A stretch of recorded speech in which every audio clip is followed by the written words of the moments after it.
If one day you sit alone in silence, with no one to hold on to and nothing left to fill the empty space, is that loneliness? Or is it the first moment you can finally see your own mind clearly? There are seasons in life when the deepest pain is not the absence of another person.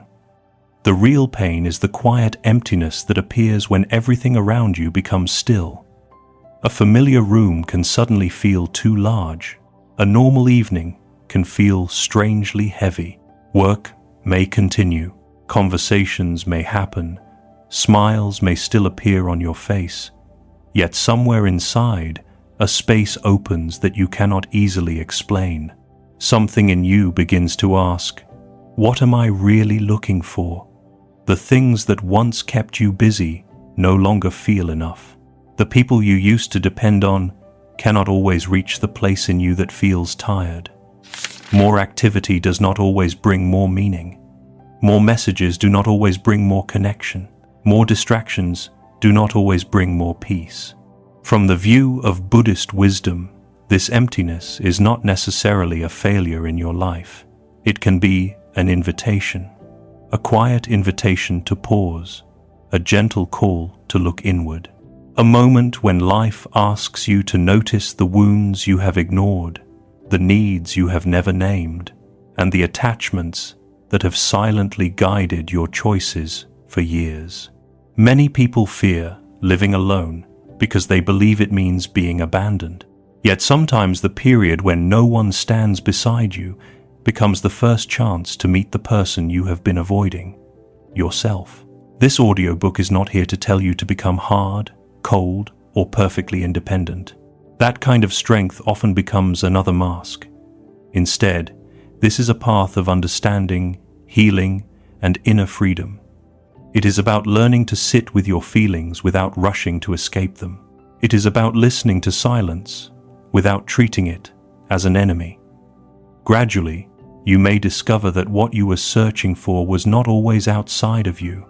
When you begin to understand your own mind, the empty space inside does not remain a dark pit. It becomes a field where peace can grow. It becomes a room where wisdom can enter. It becomes a doorway to a kind of fullness that does not depend completely on another person, another achievement, another approval, or another distraction. To live alone fully is not to reject love. It is not to deny your need for connection. Rather, it is to stop abandoning yourself while waiting for the world to make you feel complete. Chapter 1. When the silent room begins to speak to you. After a long day, the door closes behind you. The noise of traffic fades. The voices from work disappear. No one asks how your day went. No one notices whether your shoulders are tense, whether your eyes are tired, or whether you have been carrying more than you admitted. At first, the room may seem empty. Soon, however, something deeper becomes clear. The silence is not empty at all. It is full of everything you did not have time to feel. In that stillness, buried emotions begin to rise. Old disappointment returns. Unspoken grief appears. A strange restlessness moves through the body. Many people think they are afraid of living alone, but the truth is more precise. They are afraid of what comes up when there is no one left to distract them. A quiet home can reveal the parts of you that have been waiting for attention. During the day, you may function well. Meetings get handled. Messages get answered. Bills get paid. Other people may think you are doing fine because you know how to smile at the right time and speak in a steady voice. Yet night has a way of telling the truth. When the world becomes quiet, the performance stops. Suddenly, the strength you showed all day feels thin.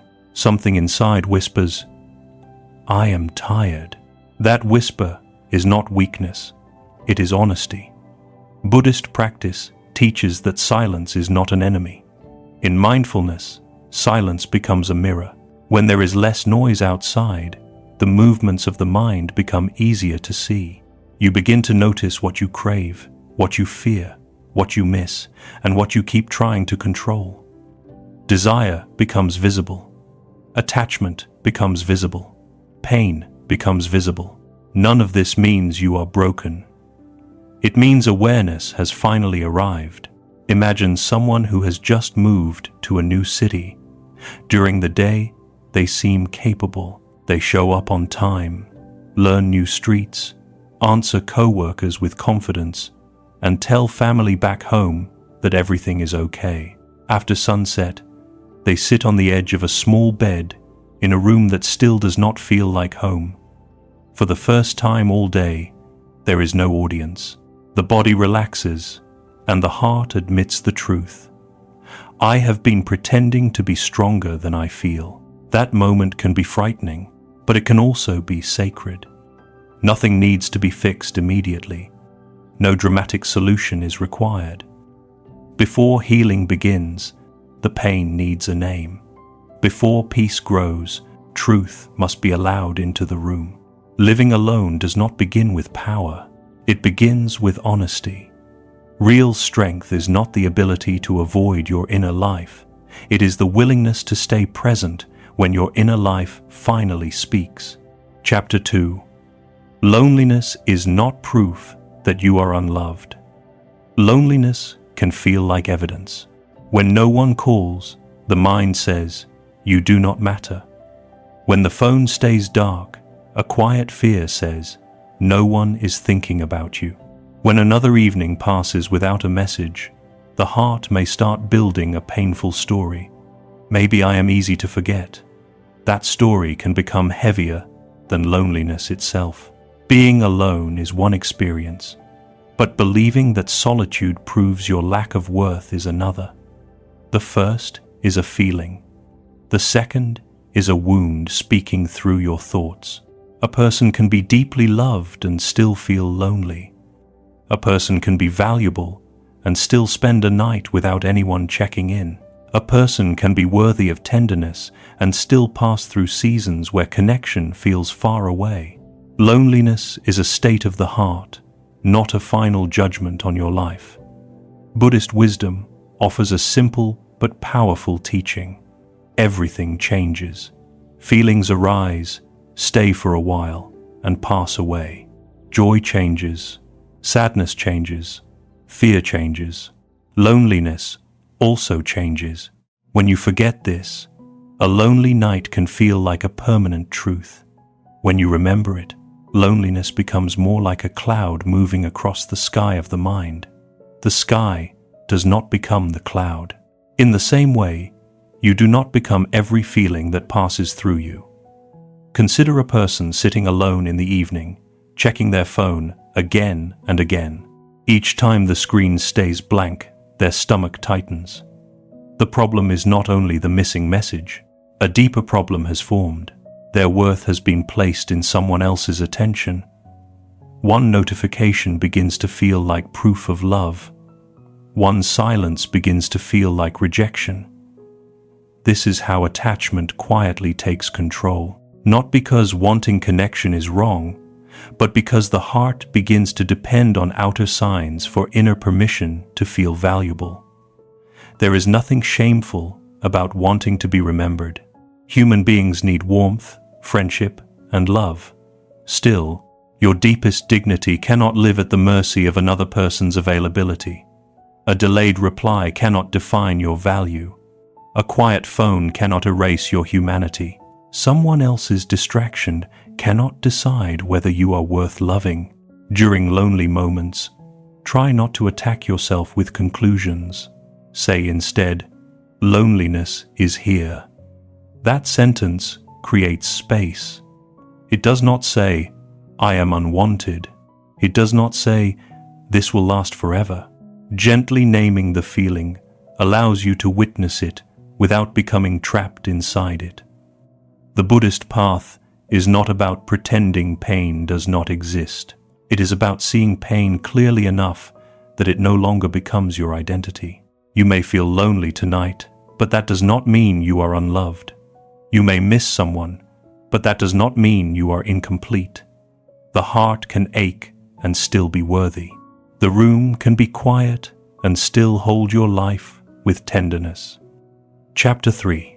Do not fill emptiness with things that make you emptier. When being alone feels uncomfortable, the mind looks for an escape. A phone appears in your hand before you even decide to pick it up. One short video becomes an hour becomes half the night. Food becomes comfort, then numbness. Shopping becomes a small rush, then regret. Work becomes a hiding place. An old contact becomes tempting, even though you already know that conversation will reopen a wound. This is how many people try to survive solitude. They do not sit with the emptiness. Instead, they cover it with noise. For a little while, the strategy seems to work. The silence becomes less noticeable. The ache grows softer. The room feels less confronting. Yet when the distraction ends, something strange happens. The emptiness is still there, and now it feels even deeper because you abandoned yourself again. Not every escape looks destructive from the outside.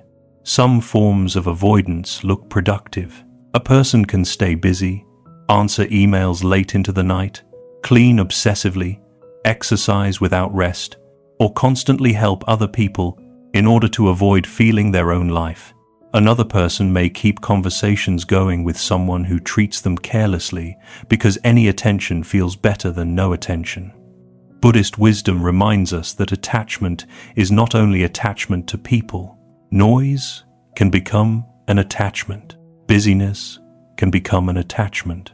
Drama can become an attachment. Even self-improvement can become an attachment when it is used to avoid the present moment. Letting go does not mean giving up everything you enjoy. It means seeing clearly what is nourishing you and what is controlling you. Picture someone who promises to spend one peaceful evening alone. They plan to make tea, read, and sleep early. 10 minutes into silence, discomfort rises. A nervous feeling moves through the chest. Instead of breathing with it, they unlock the phone. 3 hours disappear. Afterward, the mind is tired, the body is tense, and the heart feels strangely more alone than before. The problem was not the phone itself. The problem was the unconscious attempt to escape a feeling that needed attention. Healing begins when you stop asking, "How can I avoid this emptiness?" and start asking, "What is this emptiness trying to show me?" Maybe it reveals grief you never processed.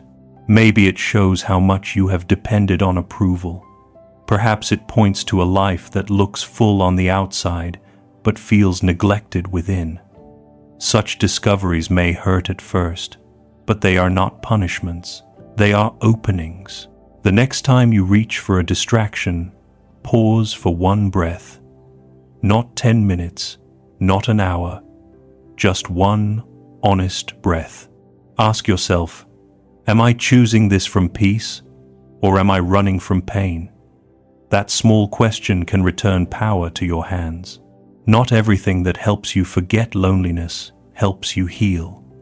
Some things only delay the conversation your soul has been waiting to have with you. Chapter 4. Learn to stay with yourself. Living alone becomes painful when you treat yourself like someone you are forced to endure. The room is not the real problem. The silence is not the real problem. Often, the deepest struggle is that you do not yet feel safe in your own company. When sadness appears, judgment follows. When weakness shows up, shame arrives quickly. When a mistake comes to mind, the inner voice becomes harsh. No wonder solitude feels heavy if the person you are alone with keeps criticizing you. Learning to stay with yourself means changing the quality of your inner presence. It does not mean pretending everything is fine. Neither does it require a sudden transformation into someone fearless. Staying begins with a gentler question. Can I be here with myself without attacking what I feel? Buddhist compassion is often misunderstood as something we give only to other people. You may be patient with friends, forgiving towards strangers, and generous with those you love. Yet when your own heart hurts, harshness can appear immediately. You may tell yourself to get over it, toughen up, stop being needy, or act like an adult. Such words may sound strong, but they often deepen the wound. Compassion toward yourself is not laziness. It is not weakness. It is the ground where real healing can begin. A frightened mind does not become peaceful through punishment. A tired heart does not become brave through contempt. Imagine preparing dinner for yourself after a difficult day. In the past, eating alone may have felt embarrassing, almost like proof that something was missing. This time, the meal is simple. Maybe just soup, rice, toast, pasta, or whatever your energy allows. You sit down without rushing. The chair across from you is empty, but the emptiness no longer has to insult you. Slowly, a new thought appears. I am feeding myself. I am not just surviving this evening. I am caring for a life that belongs to me. That shift may seem small, yet it is profound. A meal becomes a message. Clean sheets become a message. Rest becomes a message. Turning off your phone becomes a message. Each act says, I am worth caring for, even when no one is watching. Many people wait for someone else to prove they deserve tenderness. They postpone self-respect until love arrives. They delay peace until life feels complete. The path of inner freedom moves differently. It asks you to begin now in the ordinary room, with the ordinary body, on an ordinary night. Treat yourself as someone entrusted to your care. Speak inwardly with more patience. Notice when your pain asks for attention instead of judgment. Place a hand on your chest if the evening feels heavy. Breathe as if you are staying beside a friend. You do not need to wait for another person to love you before you start being kind to yourself. The practice of living alone fully begins when you stop abandoning yourself in the very moments you most need your own presence. Chapter 5. Self-reliance is not self-forcing. Many people confuse independence with emotional armor. They believe being self-reliant means never needing help, never admitting weakness, never asking for comfort, and never depending on anyone for anything.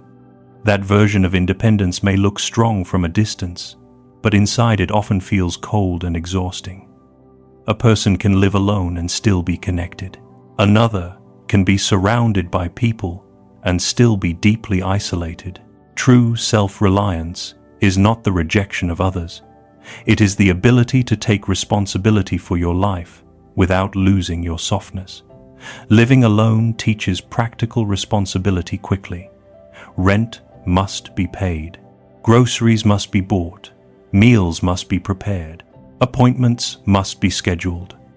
The trash will not take itself out. The room will not organize itself. At first, the weight of all this can feel overwhelming. A long day ends, and there is still laundry waiting. A bill arrives, and no one else is there to handle it. A small problem in the house forces you to learn, call, repair, decide. Slowly, though, every completed task becomes evidence. Not evidence that life is easy, but evidence that you are capable. Confidence does not always arrive through grand victories. Often, it grows through small promises kept repeatedly. Buddhist teaching points toward the middle way, a path that avoids extremes. One extreme is complete dependence, where your peace collapses whenever someone leaves, disagrees, or fails to meet your expectations. The other extreme is emotional isolation, where pride prevents you from receiving care. Neither path brings freedom. The middle way allows you to stand on your own feet while still keeping your heart open. Asking for help does not make you weak. Depending on others for every ounce of worth does not make you loved. Balance is the key. Think of someone managing a home alone for the first time. At the beginning, they feel almost embarrassed by what they do not know. Budgeting feels confusing. Cooking feels tiring. Keeping track of health, work, sleep, and money takes effort. Mistakes happen. A payment may be late. A meal may fail. A weekend may disappear into disorder. Still, each attempt teaches something. Over time, the same person who once felt helpless begins to stand differently. Not arrogantly, not perfectly, simply with more trust in their own ability to meet life. This trust is not about proving that you need no one. Rather, it means you no longer lose yourself to keep someone near. You can love without clinging. You can ask without begging. You can receive support without surrendering your dignity. Self-reliance becomes beautiful when it carries both responsibility and humility. Build your life with your own hands, but do not harden those hands against kindness. Pay attention to your needs, but do not make your needs the prison of another person. Living alone fully means learning to care for your own life while staying connected to the larger human family. Independence is not a wall. At its best, it is a foundation. Chapter 6. Turn your home into a place of healing, not a shelter for sadness. A living space absorbs the way you treat yourself.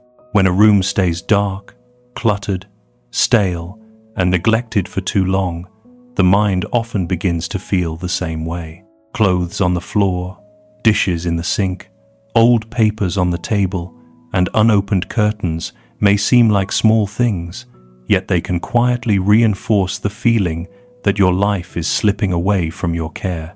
This does not mean your home must look perfect. Perfection can become another form of pressure. The point is not to create a magazine-ready room. The point is to build a space that tells your nervous system, you are safe here. Living alone gives you a special responsibility. The energy of your home is largely shaped by the choices you repeat. A small apartment can become peaceful. A single room can become sacred. A corner with a chair, a lamp, and a book can become a place of return. One plant by the window can remind you that growth is quiet. A clean table can feel like a fresh beginning. Soft light can make evening less severe. Fresh air can change the weight of a room. In Buddhist practice, mindfulness is not limited to sitting meditation. Folding a blanket can be mindfulness. Washing a cup can be mindfulness. Opening a window can be mindfulness. Preparing tea can be mindfulness. Cleaning the floor can become a way of clearing the mind. Each simple action invites you back into the present. Imagine someone who has lived for months in quiet disorder. The room is not terrible, but everything feels unfinished. The bed is rarely made. The desk carries old cups and receipts. The curtains stay closed until late. Depression may not announce itself loudly. Sometimes it appears as a slow fading of care. One Saturday morning, that person decides not to change their whole life. They only clear the table, then the floor, then the window. Sunlight enters. Nothing dramatic happens, yet something inside softens. A small space has opened. The heart receives a message. Maybe I can begin again. That is the healing power of environment. Your home should not become a museum of your sadness. It should not be the place where your pain hides in every corner. Let it become a quiet ally. Remove what constantly pulls you backward. Keep what helps you breathe. Create one place where the phone does not dominate. Leave space for silence without making the room feel abandoned. Even lighting a candle, making the bed, or placing a glass of water beside you with care can become an act of self-respect. When you care for your space, you are not merely cleaning, you are participating in your own healing. A peaceful home does not erase loneliness, but it gives loneliness a softer place to be understood. Chapter 7. Mindfulness in the smallest things. Many people imagine peace as something distant, a retreat in the mountains, a perfect morning routine, a quiet life with no pressure, no bills, no heartbreak, and no uncertainty. Because peace is imagined as something large and rare, it is postponed again and again. Yet the Buddhist path points to something closer. Peace begins in the next breath. Awareness can enter the smallest action. The present moment is not glamorous, but it is always available.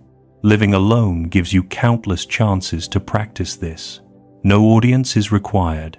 No special identity is needed. Drinking coffee without checking your phone can become practice. Washing dishes without rushing can become practice. Walking without headphones for 10 minutes can become practice. Eating slowly enough to taste your food can become practice. Before opening a message, one conscious breath can become practice. These small moments matter because they train the mind to stop running constantly.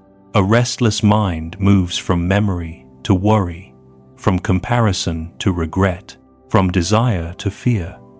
Chasing the next thing becomes normal. Gradually, life is missed while you are physically present in it. Mindfulness interrupts that pattern. It says, "Come back. This moment is also your life." Imagine waking up in the morning and reaching for your phone before your eyes are fully open. The mind is flooded immediately. News, messages, work, other people's lives, other people's opinions. Before your feet touch the floor, your attention has already been taken. Now imagine another morning. The phone stays where it is. For a few minutes you sit quietly.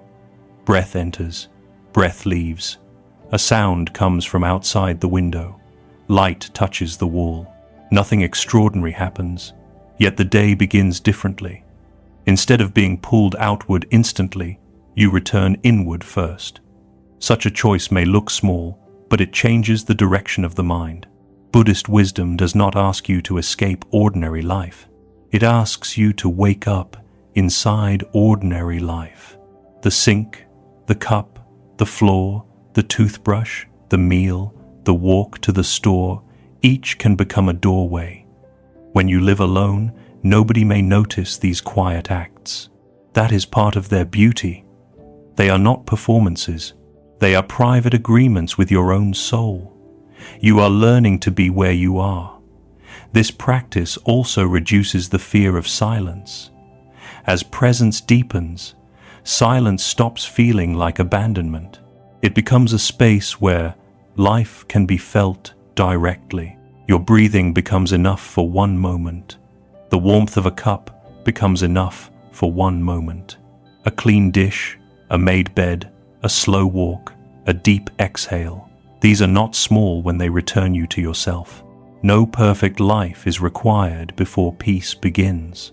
Begin with the life already in your hands. Chapter 8. When freedom frightens you. Living alone brings freedom, but freedom can be uncomfortable when you are not used to guiding yourself. No one tells you when to sleep. No one decides what you eat. No one watches how long you scroll, how much you spend, who you invite in, or what you avoid. At first, this can feel exciting. Later, it can feel unsettling. When no one controls you, no one can be blamed for the way your days unfold. That is where freedom becomes serious. A person may think they want unlimited choice, but choice without awareness can become chaos. Staying up too late feels harmless until the mornings become heavy. Eating carelessly seems simple until the body feels dull. Spending impulsively feels comforting until money becomes stressful. Avoiding important tasks brings relief for a day, then anxiety for a week.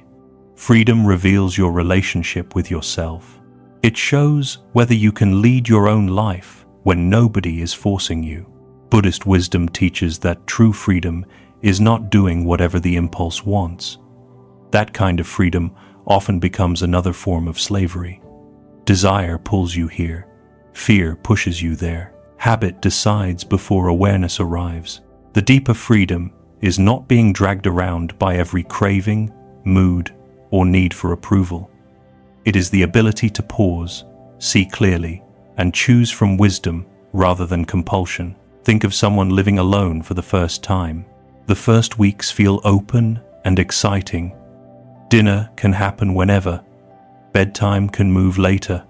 Weekends have no structure. Nobody questions the mess, the spending, or the disappearing hours. Eventually, however, the person feels less free, not more. The apartment is disordered. The body is tired. Work suffers. The mind feels scattered. A painful realization appears. Freedom without discipline has quietly become disorder. This realization is not a failure. It is a doorway into maturity. To live alone fully, you must become both the one who gives permission and the one who provides guidance, not like a harsh judge, more like a wise guardian. Set boundaries because your peace matters. Create rhythms because your energy matters. Choose carefully because your future is being shaped by ordinary days. Freedom becomes beautiful when it serves your well-being. Ask yourself simple questions. What kind of evening helps me wake up with clarity? Which habits make my room feel peaceful? Who deserves access to my energy? What do I need to stop calling freedom when it is actually avoidance? Such questions bring dignity back into your choices. Living alone gives you space, but space alone will not save you. The way you use that space determines whether you become grounded or lost. Real freedom is not the absence of limits. Real freedom is the presence of conscious direction. Chapter 9. Gentle discipline as the foundation of a peaceful life. Discipline often sounds harsh, as if you must punish yourself into becoming better. Many people hear the word and imagine pressure, strict rules, cold routines, and impossible standards. That kind of discipline may create short bursts of control, but it rarely creates peace. A life built on self-attack eventually becomes exhausting. Gentle discipline is different. It is structure with compassion. It is consistency without cruelty. It is the decision to care for your life, even when motivation is low. Living alone makes this especially important because there may be no one nearby to remind you, encourage you, or notice when you begin drifting. Your habits become the invisible architecture of your days. Sleep, food, movement, money, rest, attention, and environment all shape the mind. When these areas fall into disorder, emotions often become heavier. Peace is not only spiritual, it is also practical. A tired body struggles to hold a calm mind. A chaotic room can feed a chaotic inner life. Unpaid bills can become background anxiety. Endless scrolling can weaken clarity.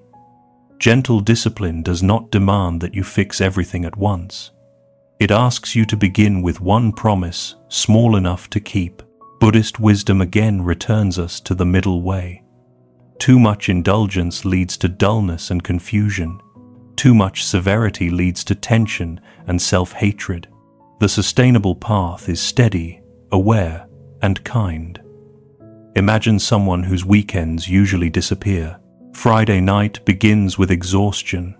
Saturday becomes scrolling, takeout, and unfinished chores. Sunday arrives with guilt. By evening, anxiety grows because another week is about to begin.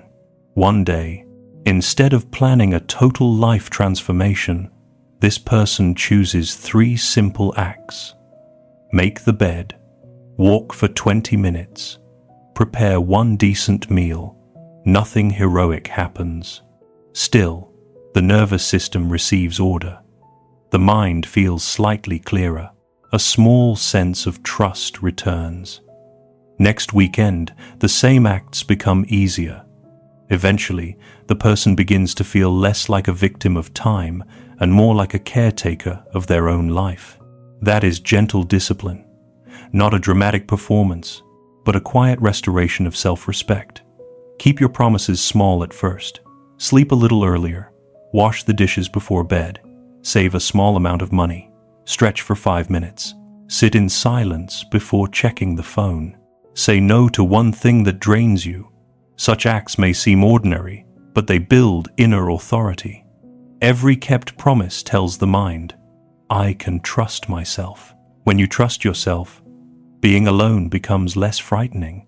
You are no longer waiting for someone else to organize your life, rescue your mood, or create your peace. You become a steady presence for yourself. Gentle discipline is love made practical. Chapter 10. Connection without clinging. Living alone does not mean withdrawing from people. Isolation is not the goal. A peaceful life still needs friendship, warmth, laughter, honest conversation, and community. Human beings are relational. Even the Buddhist path honors Sangha, the supportive community that helps a person remain awake. Still, there is a difference between connection and clinging. Connection says, I value your presence. Clinging says, without your presence, I cannot be okay. That difference changes everything. Many people reach for others from panic rather than love. A message gets sent not because there is something true to share, but because silence feels unbearable. A relationship continues not because it is healthy, but because the alternative feels empty. Plans are accepted not because they are desired, but because being alone seems worse. Over time, this kind of connection becomes draining. Other people begin to feel like medicine for a wound they did not create and cannot fully heal. Buddhist wisdom teaches non-attachment, but non-attachment is not indifference. It does not mean loving less. It means loving with less fear. It means allowing people to be people, not turning them into proof of your worth, protection from your pain, or permanent solutions to your inner emptiness. Healthy connection begins when you can return to yourself without resentment. Imagine someone who used to text constantly whenever loneliness appeared. If a reply came quickly, relief arrived. If the reply took hours, anxiety grew. Eventually, their emotional state depended on someone else's response time. One evening, the familiar urge appears. The phone is in their hand. This time, a pause enters. A breath. A question. Do I want to connect? Or do I want to be rescued from myself? That question does not condemn the desire. It clarifies it. Sometimes the answer may be, I truly want to share.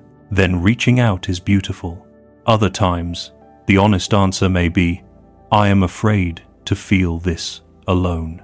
Then the first act of love is to stay with the feeling for a moment before asking another person to carry it. Build relationships from fullness, not desperation. Call a friend because you care, not only because silence scares you. Visit family with presence, not with the hidden demand that they complete you. Join groups, volunteer, learn, laugh, and participate in the world. At the same time, protect the quiet place within you that no relationship should own. When you know how to be alone, you choose people more wisely. Fear no longer makes every familiar person look like home. Attention no longer looks like love simply because it interrupts emptiness. Connection becomes cleaner, freer, more honest. You can love deeply without gripping tightly. Others can come close without becoming responsible for your entire peace. When you know how to be with yourself, you meet others not as a beggar for reassurance, but as a whole human being offering presence. Chapter 11. Let go of people who make you fear loneliness more. Some relationships do not cure loneliness, they deepen it. A person can sit beside you and still leave your heart starving. Someone can text you every day and still make you feel unseen. A relationship can have history, habit, chemistry, and memories, yet still quietly damage your peace. Many people stay because the idea of being alone feels worse than being mistreated. They accept inconsistency, coldness, disrespect, and emotional crumbs because the empty room scares them. Yet a painful truth must be faced. Being with the wrong person can make you more lonely than being by yourself. When someone repeatedly makes you question your worth, you begin to abandon your own center. When affection is unpredictable, the mind becomes addicted to small moments of warmth. When respect disappears, the heart starts negotiating with pain. You may tell yourself, "At least I have someone." But what kind of presence requires you to shrink, beg, wait, explain, and betray your dignity? Buddhist wisdom speaks of attachment as a source of suffering. This does not mean love is wrong. Love, when clean, can open the heart. Attachment, when blind, tightens it. Clinging says, "I know this hurts, but I cannot let go because I am afraid." Wisdom asks, "What is this fear costing me?" Letting go does not require hatred. In fact, hatred can be another chain. True letting go is seeing clearly that something causes suffering and choosing not to keep feeding it. Imagine someone who keeps returning to an old relationship. Every time the evening feels quiet, they miss the familiar name on the screen. A message is sent. A short exchange brings relief. Soon the same pattern returns. Mixed signals, emotional distance, old wounds, loss of self-respect. The cycle repeats until one day something changes. Not because anger explodes, not because the other person finally understands. Change begins when the person realizes, "I keep choosing a smaller version of myself because I am afraid of one quiet night." That realization can become a turning point. Blocking, deleting, leaving, or setting a boundary may look dramatic from the outside. Inside, it may be an act of peace. Sometimes you do not walk away because you stopped caring. You walk away because caring for them has begun to mean abandoning yourself. A quiet room after leaving the wrong person may hurt. Let it hurt honestly. That pain is cleaner than the confusion of staying where your spirit is slowly worn down. Over time, the room changes. The silence that once felt like punishment begins to feel like protection. Your body relaxes, your thoughts clear, your dignity returns in small pieces. Alone in peace is better than accompanied in constant begging. Love should not require you to plead for basic kindness. Choose the solitude that restores you over the attachment that keeps you afraid. Chapter 12. Loneliness as a spiritual doorway. When outer noise fades, deeper questions begin to appear. Who are you when no one is watching? What remains when you are not performing a role? What do you truly need? What has been causing your suffering? Which attachments have shaped your choices? What kind of person do you want to become during the life you still have? These questions can feel uncomfortable because they remove the usual distractions. Still, they are the beginning of spiritual maturity. Living alone creates space for this kind of inquiry. Without constant interruption, the mind has fewer places to hide. At first, meditation may not feel peaceful at all. Many people expect silence to bring immediate calm. Instead, the mind becomes loud. Thoughts race. Old memories return. Regrets appear. Plans multiply. The body gets restless. This does not mean meditation is failing. It means you are finally noticing the activity that was already there. Buddhist practice is not about defeating every thought. It is about learning to observe thoughts without being ruled by them. Sit for 5 minutes if that is all you can do. Let the breath be simple. Let the body be imperfect. Let thoughts come and go. The goal is not to become empty like stone. The goal is to see clearly. Over time, a subtle shift happens. A sad thought appears. And instead of saying, "This is who I am," you begin to say, "Sadness is passing through." A fear appears. And instead of obeying it instantly, you notice its shape. A memory rises. And rather than drowning in it, awareness holds it. That is a doorway. You discover that you are not every mood, every wound, every desire, or every story the mind produces. Imagine someone who begins meditating every night after years of avoiding silence.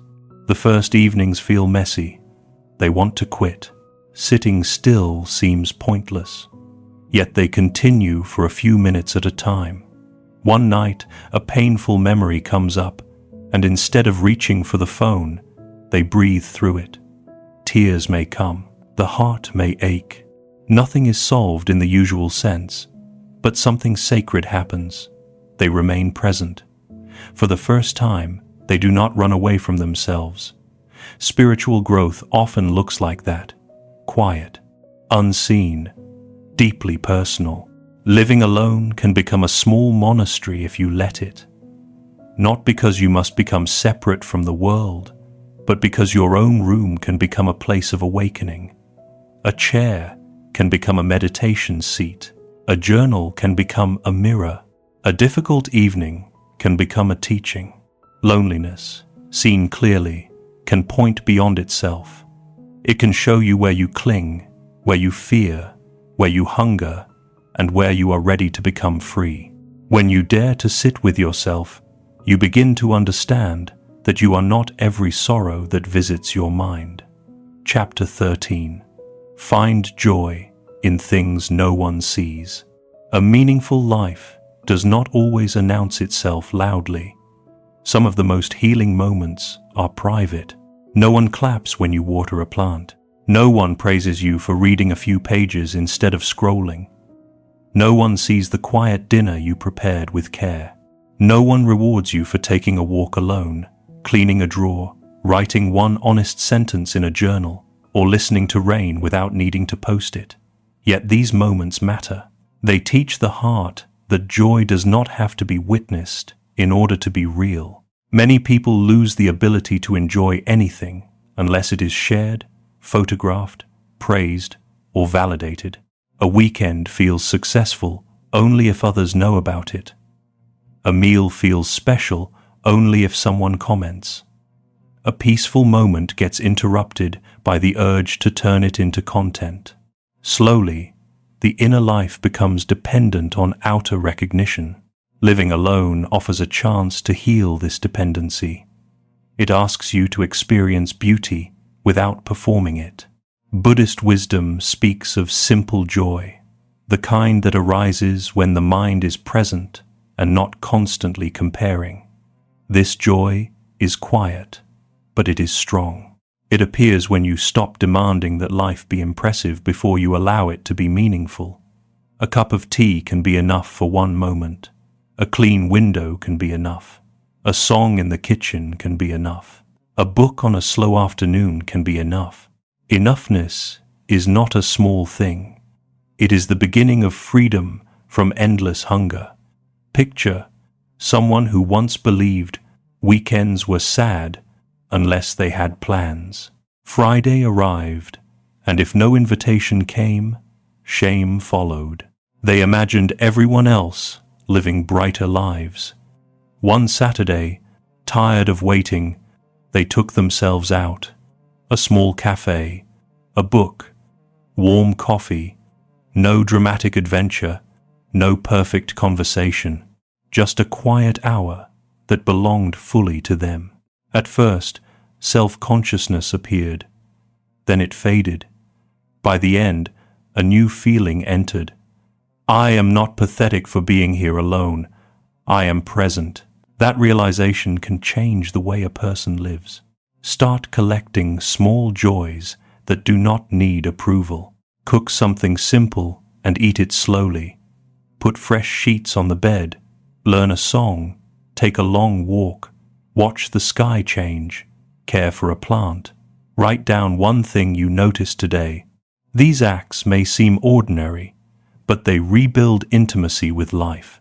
When you learn to enjoy what no one sees, you become harder to manipulate with attention. You stop chasing noise just to feel alive. A quieter happiness becomes possible, Not every beautiful life looks exciting from the outside. Some lives become beautiful because the person living them finally knows how to be there. Chapter 14. Maturity is when you no longer need to run from yourself. The purpose of living alone is not to prove that you are strong. It is not to become emotionally untouchable. It is not to convince the world that you need no one. The deeper purpose is inner freedom. At the beginning, silence may have frightened you. The room may have felt like evidence of abandonment. A quiet phone may have seemed like proof that you were forgotten. Empty evenings may have pushed you toward distraction, old attachments, unhealthy conversations, or restless habits. Yet with awareness, the same life begins to change. Silence becomes less hostile. Solitude becomes less shameful. The room becomes less like a punishment and more like a place of return. This is maturity, not the absence of pain, but a different relationship with pain. You learn to notice loneliness without turning it into identity.